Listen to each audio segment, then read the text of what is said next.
Hey folks, I know it's been a while since I've spoken to you in this format, and the reason for that is when I make videos of any kind really, it's because my goal is to say something that will leave you either with some hope or, if not hope, then maybe at least some comfort. But the truth is that all I know about the world right now is that I have no idea where we are headed. Never in my lifetime did I think that an American election could be held which would look so similar to the ones we have here in South Africa, with so many credible allegations of voter fraud and irregularity.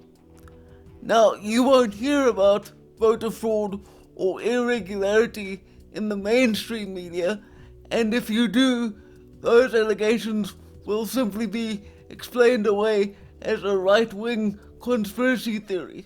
It has now become glaringly apparent that 2020 is the year in which the corporate global media has decided to completely drop any pretense of balance or objectivity in their reporting. These people are no longer journalists, they are paid propagandists who unashamedly advance whatever narratives their money masters tell them to, whether it is true or not. In my country, the effect has been that the media will no longer just subtly imply that white people are evil and guilty of all the world's sin. They will often come right out and openly say it. Not only that, they will work together with some of the most violent and anarchic forces in our country, including the Marxist mob known as the Economic Freedom Fighters, which pretends to be a viable political party but really isn't.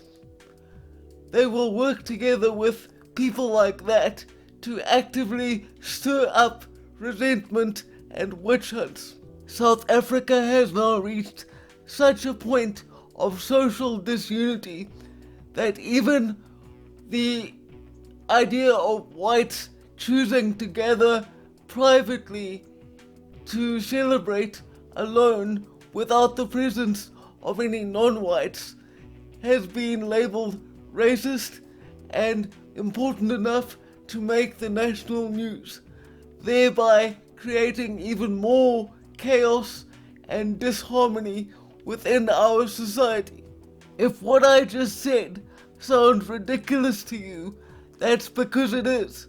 But nonetheless, it is precisely what happened at one of our schools. The month of November marks the end of the school year for almost everyone in the 12th grade.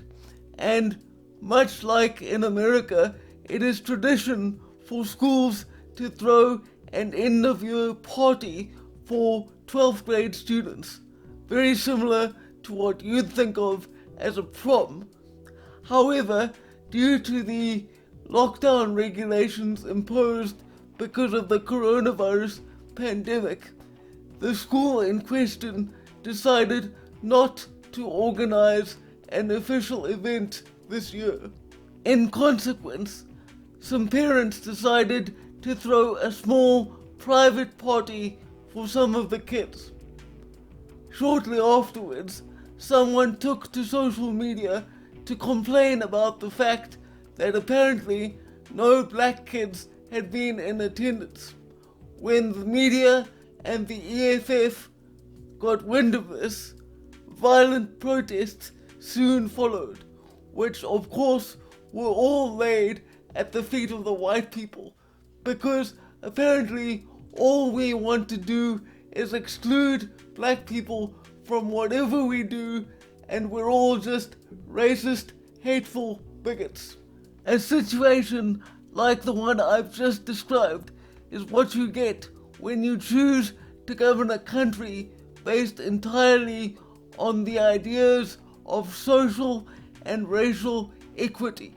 South Africa already has legally mandated racial quotas with which businesses must comply or face severe fines. And now it seems that the government will soon try to mandate the racial makeup of private social gatherings. Doesn't this just sound like a wonderful place to live? I'm genuinely sorry that I can't end on a more positive note, but unfortunately, good news just happens to be in rather short supply these days. My only real advice is that you should buckle up, hold on tight, and make sure that the people you care about know how you feel. For now, farewell.